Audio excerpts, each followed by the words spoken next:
स्वागत आहे. मित्रांनो, आज आपल्यासोबत शमीबाताई पाटील आपल्यासोबत जुळलेले आहेत, जे रावेर विधानसभातून इच्छुक उमेदवार आहेत. वंचित बहुजन आघाडीकडनं ते या ठिकाणी उमेदवारी त्यांनी घेतलेली आहे. आज थेट आपल्या स्टुडिओला त्याची मुलाखत आहे. एक चांगलं सामाजिक कार्य तिथे या ठिकाणी झालेलं आहे. 2018 पासून ते सामाजिक क्षेत्रामध्ये सक्रिय झालेत आणि पूर्ण वेळ त्यांनी या ठिकाणी समाजकार्य केलेलं आहे. आदिवासींचा मुद्दा असेल, गायांचा विषय असेल, असे अनेक मुद्द्यावर त्यांना मोर्चे काढलेले आहेत आणि संघर्ष या ठिकाणी केलेला आहे. तरी सर्वप्रथम आपलं MN19 मिस्टर विधानसभा महासंग्राम कार्यक्रमामध्ये आपलं हार्दिक स्वागत आहे. खूप खूप धन्यवाद. आपण विधानसभा लढवत आहात रावेरमधून, तर आपला मॅनिफेस्टो काय असणार? रावेर विधानसभा क्षेत्राकडे आपण जर पाहिलं तर गेल्या 40-45 वर्षामध्ये आपल्या लक्षात येईल की जैसे थे परिस्थिती अजूनही रावेर विधानसभा क्षेत्रामध्ये आहे. रावेर विधानसभेचा नैसर्गिक आणि भौगोलिक परीघ पाहता सातपुड्याची समृद्ध पर्वतरांग आहे. एकीकडे तापी, एकीकडे गिरणा, एकीकडून पूर्णेचं खोरं, अशा पद्धतीने नैसर्गिक संसाधनं, 200 वर्षाचा बनाना बेल्टचा त्याचा इतिहास, तिथे असलेला कष्टकरी श्रमिक, तिथे असलेला आदिवासी, तिथे असलेला कुणबी समाज, त्यासोबतच तिथे असलेला सर्वच समाज घटक, याचं एक सांस्कृतिक महत्त्व पण राहिलेलं आहे. पण राजकीय अनावस्था ज्याला आपण म्हणतो की त्यात राजकीय अनास्था त्याला तिथल्या विकासाला कारणीभूत ठरते. एकीकडे मी म्हणेल की घराणेशाहीचं राजकारण हे सगळ्यात मोठी तिथल्या विकासाला बसलेली खेळ आहे. विशिष्ट लोकांकडे विशिष्ट पद्धतीने राजकीय खेळी करत जाणारी राजकीय सूत्र आणि त्यामुळे तिथे थांबलेला सर्वसामान्यातल्या सामान्य माणसाचा विकास हा रावेर विधानसभेतला कळीचा मुद्दा आहे. माझ्या मॅनिफेस्टोच्या अनुषंगाने मी जर विचार केला तर 2007 पासून पूर्णवेळ कार्यकर्ती म्हणून काम करते आहे.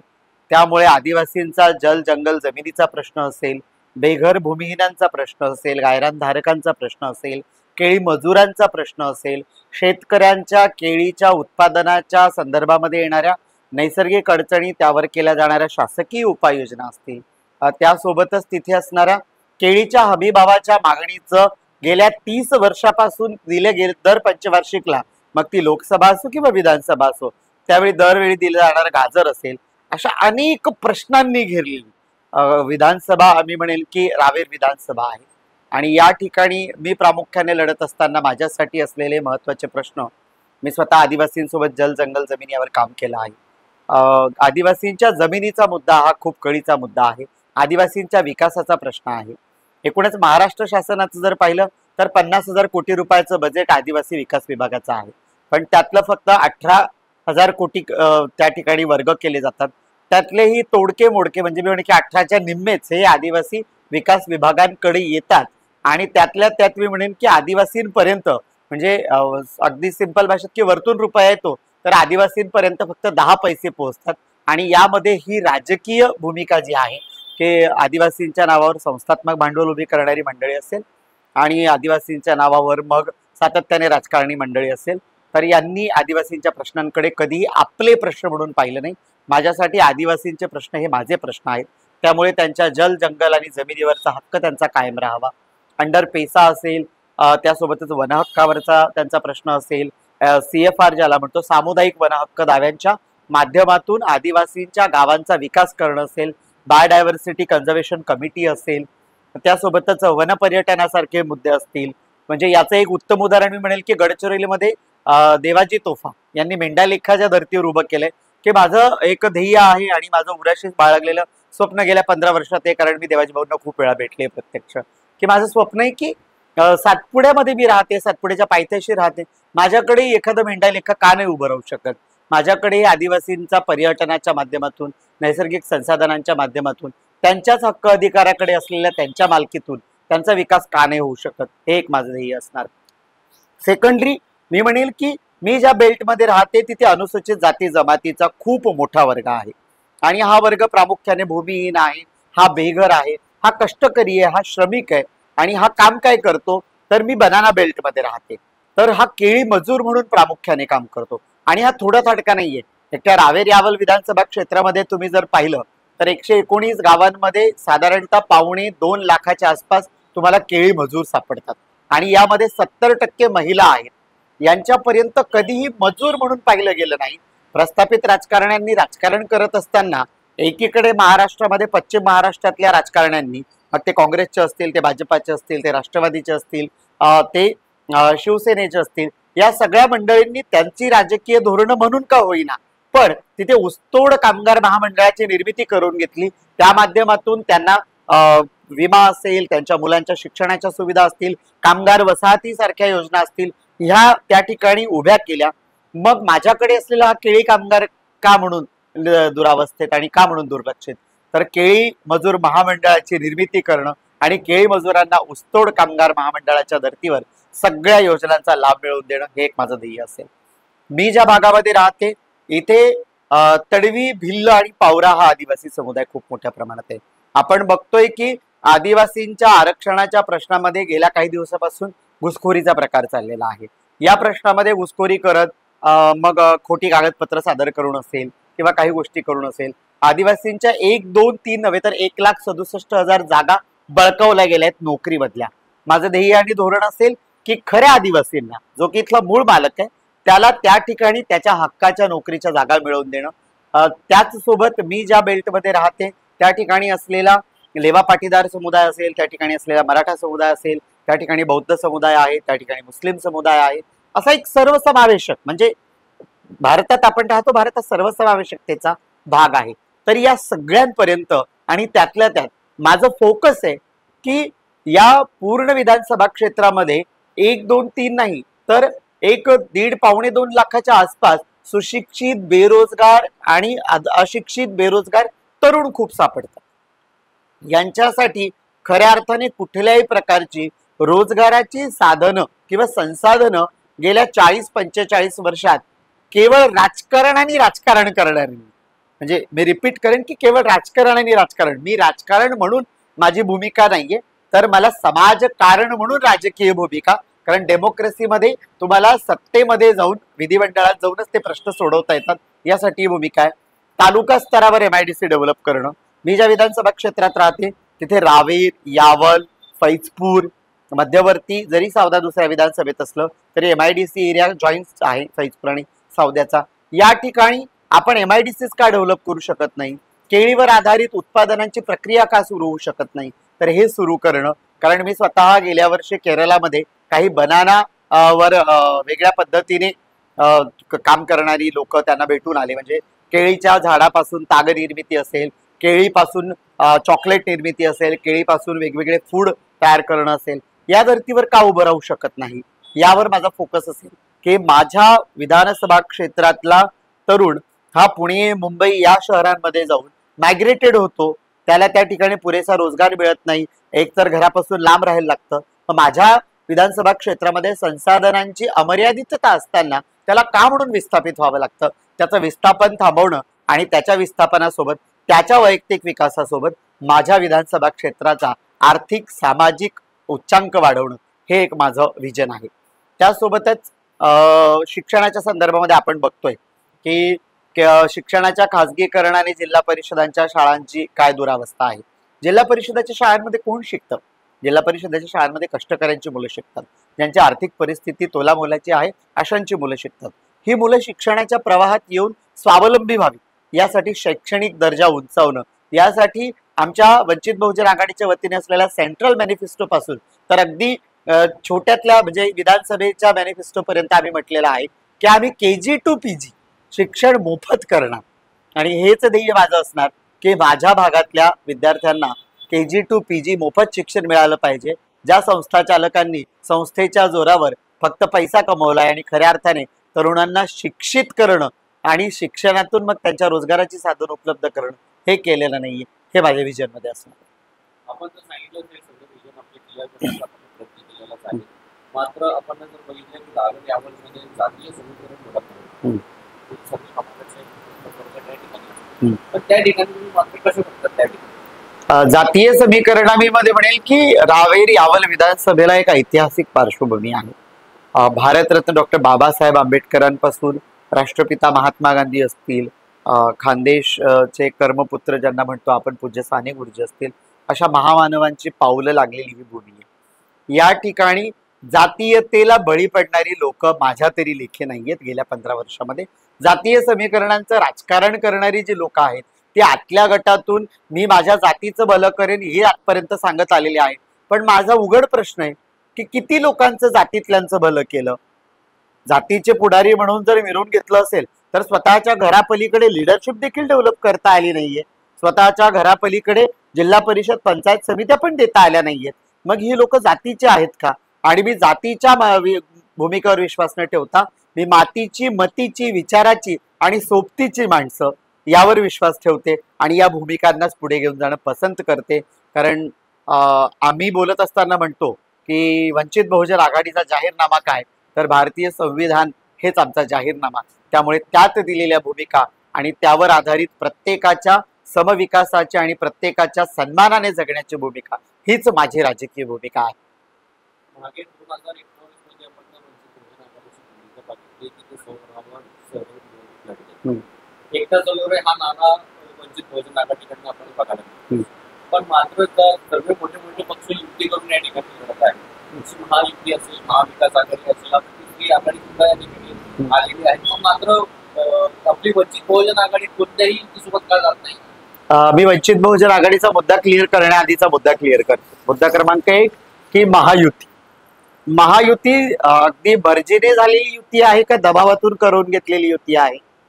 ईडीची पीडा मागे लावून शिंदे गटाला आपल्याकडे ओढून घेणारी भाजपा आणि त्यातल्या त्यात उद्धव सेनेवर नाराज असलेले काही जे असतील, कारण राजकारणात नाराजीचं आणि त्याचं सगळं सूत्र चाललेलं असतं, त्यातून असलेली लोक आहेत.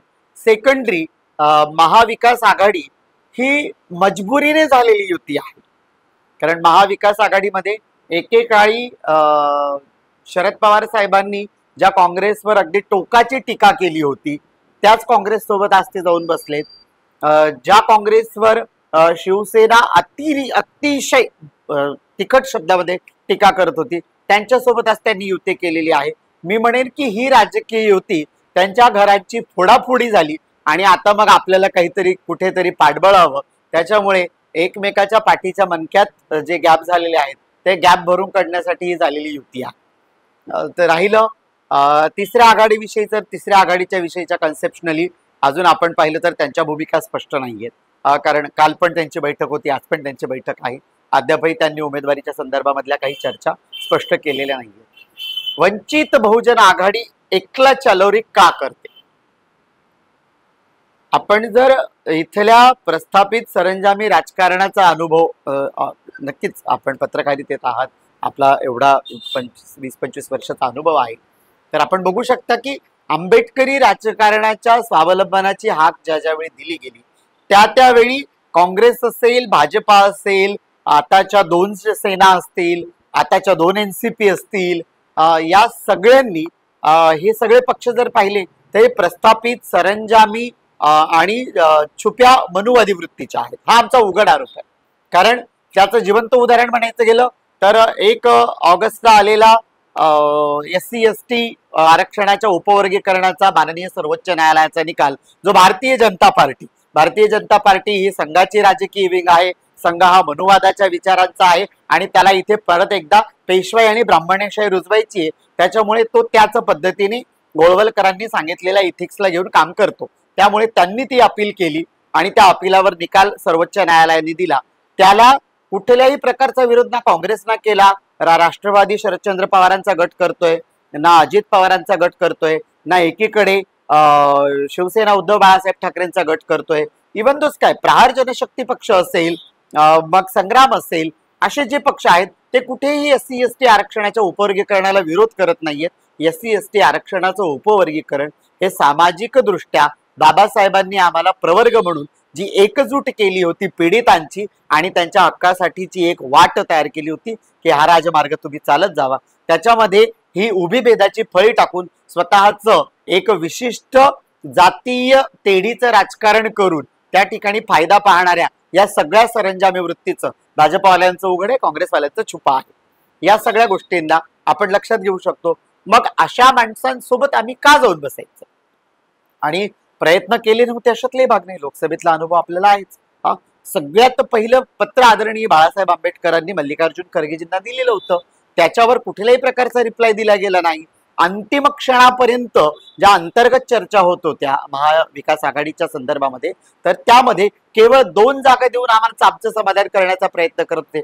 वंचित बहुजन आघाडीकडे तुम्ही राज्यातल्या कुठल्याही खेड्यामध्ये गेलात तर तुम्हाला आमचे 5 कार्यकर्ते मिळतील की ते वंचित बहुजन आघाडीचे निष्ठावान आहेत आणि ते वंचित बहुजन आघाडी अर्थातच आदरणीय बाळासाहेब आंबेडकरांच्या राजकीय सामाजिकीकरणाच्या आणि इथल्या लोकशाहीच्या सार्वत्रिकीकरणाच्या भूमिकेवर दृढ विश्वास ठेवतात. मग एवढी ताकद असताना आम्ही शरणागती का म्हणून पत्करायची? का?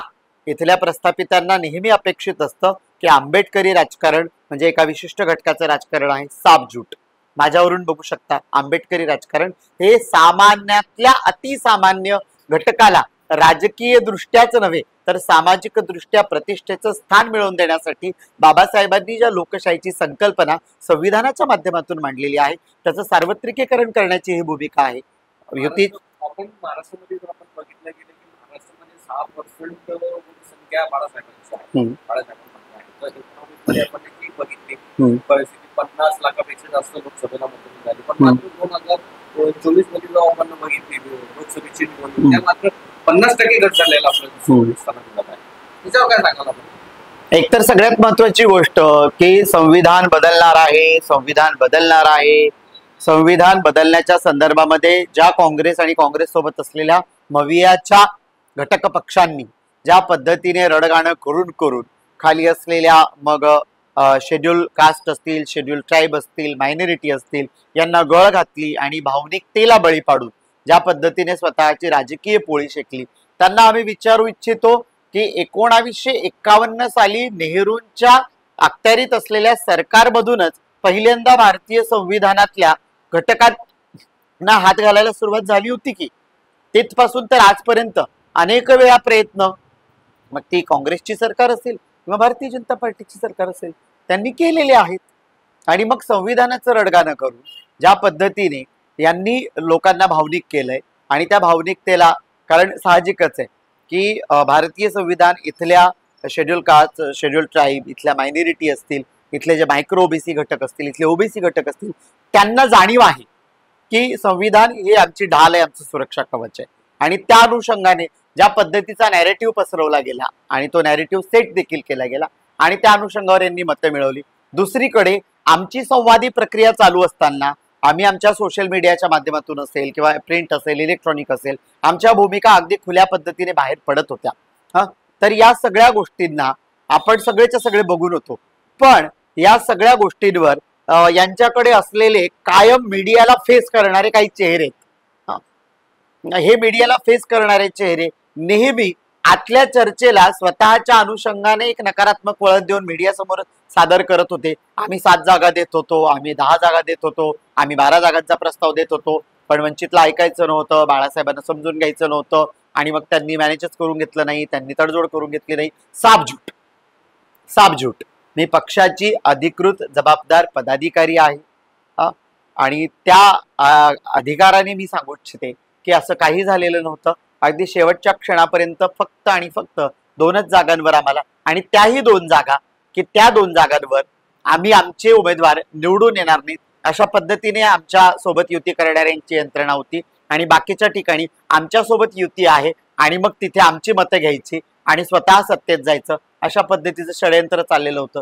हे आदरणीय बाळासाहेब आंबेडकरांच्या लक्षात आलं आणि त्या ठिकाणी मग आम्ही थांबलो.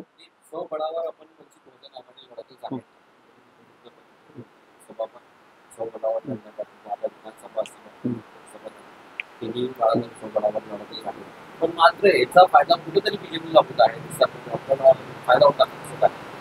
मग बीजेपीला फायदा होतोय असं म्हटलं तर मग 2014ला राष्ट्रवादी शरदचंद्र पवार गटाची एनसीपी स्वतंत्र लढली होती, त्यावेळी कुणाला फायदा झाला होता? 2019ला हे पक्ष एकत्र होते, त्यावेळी कुणाला फायदा झाला होता? लोकशाहीमध्ये लोक समजदार आहेत, ते ठरवतात, त्यांना कळतं. त्यामुळे कुठल्या पक्षाचा कुठल्या पक्षाला फायदा होतो असं नाही. प्रत्येकाची स्वतंत्र राजकीय भूमिका आहे, प्रत्येकाच्या स्वतंत्र राजकीय भूमिकेसोबत त्याचा स्वतःचा एक जनमानस आहे आणि तो जनमानस हा त्याचा मतदाता आहे. त्यामुळे तो मतदाता त्या सोबतीने उभा राहतो.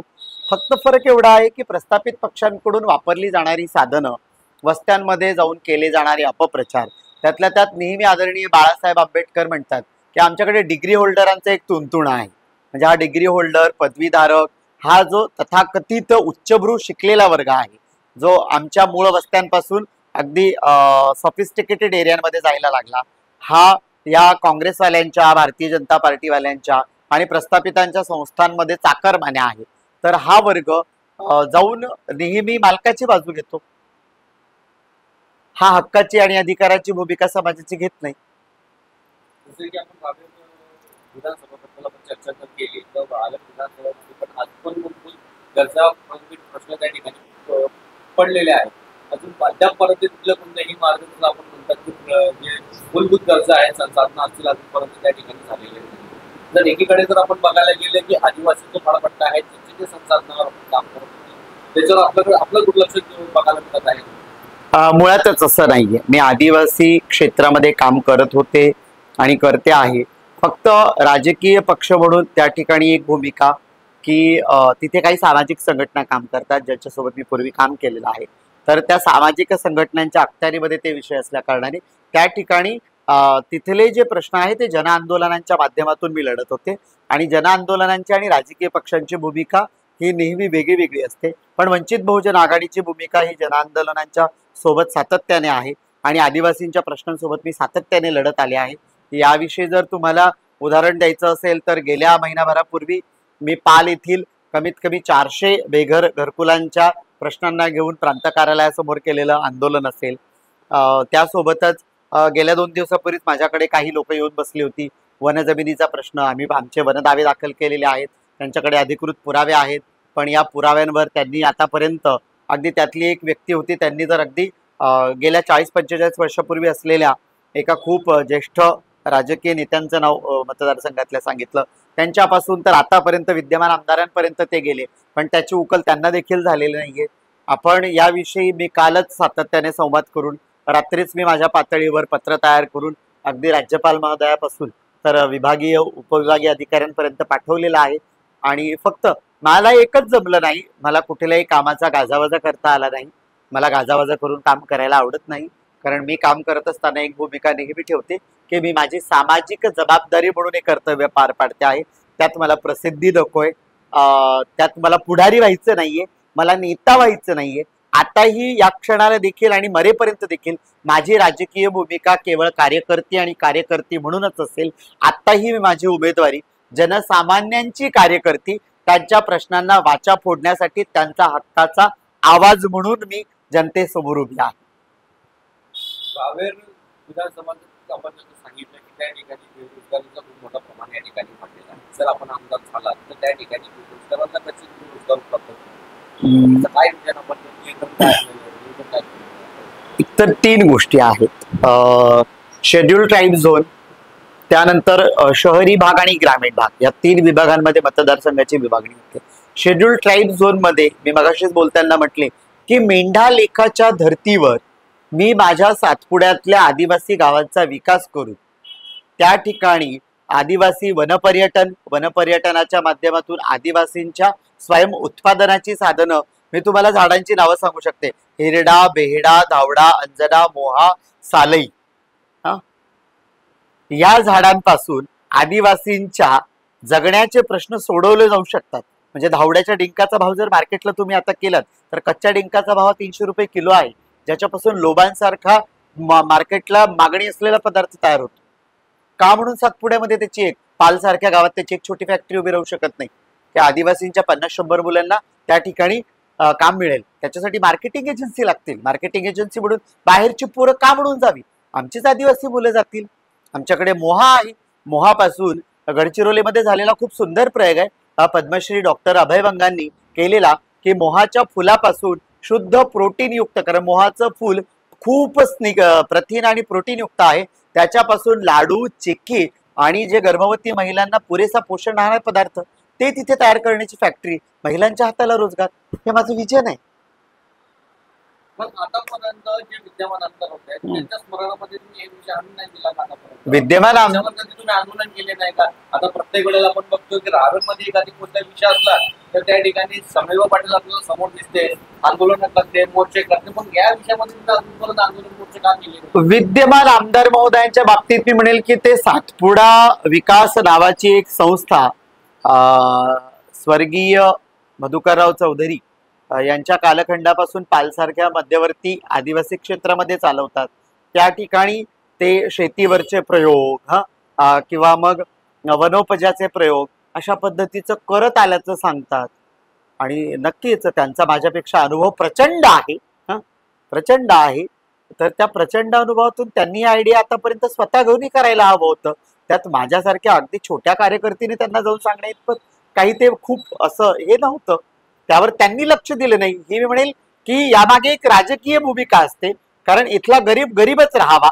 कारण दर 5 वर्षांनी निवडणुकींच्या काळामध्ये 3 महिने जर मग मला मतदारसंघात फिरायचं आहे, तर मग त्यांच्या गरिबीचं रडगाणं गाणं गाऊन त्यांच्या गळ्यात पडून मला त्यांच्या मताचा जोगवा मागता येणार नाही ना. प्रस्थापितांकडे हेच तर आहे, इथला गरीब गरीब राहायला पाहिजे, श्रीमंताकडची श्रीमंती वाढली पाहिजे, कारण तो पार्टी आणि पक्षाचा फंडर आणि डोनर आहे, आणि गरीब हा वोटर आहे, कारण त्याच्याशी भावनिक खेळ करून तुम्ही मतांचा जोगवा मागू शकता. जसे की आता आपण बघितलं गेलं की इथं एक कृषी पर्यटनाचा खूप मोठा विषय आहे, ते सर आपण काही नियोजन केलेलं आहे का? कृषी पर्यटनाच्या बाबतीत मी म्हणेन की मी परत त्याला जोडेन की सातपुड्याचे समृद्ध पर्वतरांजी एका बाजूला तुम्ही जर पाहिलं, मनुदेवी जरी विधानसभा क्षेत्र येत नसलं तरी पर्यटन म्हणून त्याला मान्यता एक चांगली आहे. पाल सारखं ब्रिटिश काळातलं पर्यटन स्थळ आहे, त्याच्यावर आतापर्यंत करोडो रुपयाचा विधी लाटला गेलेला आहे, पण त्याचं डेव्हलपमेंट का झालं नाही माझा मानस आहे. पाल असेल, लोहारा असेल, जानोरीचं भवानीचं तीर्थक्षेत्र, कुसुंब्याची भवानी असेल, त्यासोबतच मी तुम्हाला सांगते की तुम्ही तिड्या, मोहमांडली, अंधारमळी, निमड्या, गारखेडा, चारमळी हा एक पूर्ण टेरिटरी जो की तुम्ही चंद्रपूरच्या वनामध्ये जर फिरायला गेला ताडोबा अभयारण्यात, तर त्या पद्धतीने तिथे वनपर्यटन आणि कृषी पर्यटन या सगळ्या गोष्टींना घेऊन तिथे एक चांगलं डेव्हलपमेंट होऊ शकतं. माझं विजन आहेच की या क्षेत्रामध्ये या पद्धतीचा विकास व्हावा. बनानाच्या संदर्भामध्ये आपण जर बोलू तर केळी आधारित पर्यटन देखील होऊ शकतं, कारण केळी आणि केळीची प्रक्रिया, केळीवर आधारित असलेली जे नैसर्गिक साधनं आहेत, त्याला जोडून असलेल्या साधन संपत्ती आहे, त्यावर आधारित देखील पर्यटनाचे प्रकल्प उभे राहू शकतात. आणि त्या संदर्भामध्ये मी आतापर्यंत इतर ठिकाणी उभे राहिलेल्या अनेक ठिकाणी महाराष्ट्रात भेट दिलेली आहे आणि ते बघून आलेले. माझा संकल्प आहे की रावेर विधानसभा क्षेत्रामध्ये वनपर्यटनासहित कृषी पर्यटनाला जोडून तिथल्या तरुणांच्या रोजगाराची साधनं आणि त्यासोबतच तिथल्या एकूणच विकासाचं व्यवस्थापन हे करण्यासाठी मी बांधील आहे. रावेर विधानसभेमध्ये बीजेपीची उमेदवारी त्या ठिकाणी, त्याचबरोबर काँग्रेस त्या ठिकाणी आहे, काँग्रेसचे साहित्य आता वंचित बहुजन आघाडी आहे आणि प्रहार पक्षाचे उमेदवार सुद्धा त्या ठिकाणी करत आहे. 2019 जर आपण परिस्थिती बघितली तर त्या ठिकाणी काँग्रेसचे तर या सगळ्या प्रश्नांवर तुमची कशी सगळं उमेदवारांना असं वाटतं की मी उमेदवारी दाखल करावी आणि मी निवडून येणारच अशी सगळ्यांची भूमिका असते, तर तुम्ही याच्याकडे कसे पाहता? तुम्हाला असं का वाटतं की तुम्ही असं या निवडणुकीमध्ये? मी लढण्याच्या भूमिकेतून आणि जिंकण्याच्या भूमिकेतून या रणांगणात उतरलेले आहे हे नक्कीच. तर विजय आणि पराभव या 2 गोष्टी राजकारणात असतील किंवा तुमच्या वैयक्तिक जीवनात असतील, या सातत्याने होतच राहतात.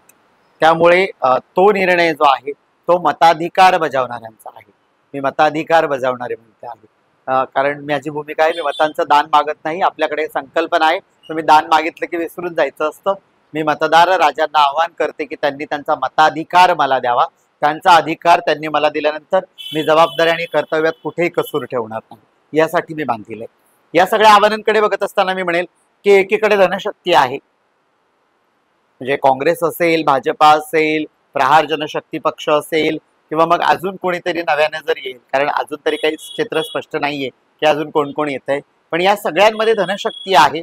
माझ्याकडे एकच माझी ताकद आहे की गेल्या 15 वर्षात मी अगदी कायम जमिनीवर पाय ठेवून सामान्यातल्या सामान्य माणसाचे प्रश्न त्याच्या घरापर्यंत जाऊन समजून घेत त्याला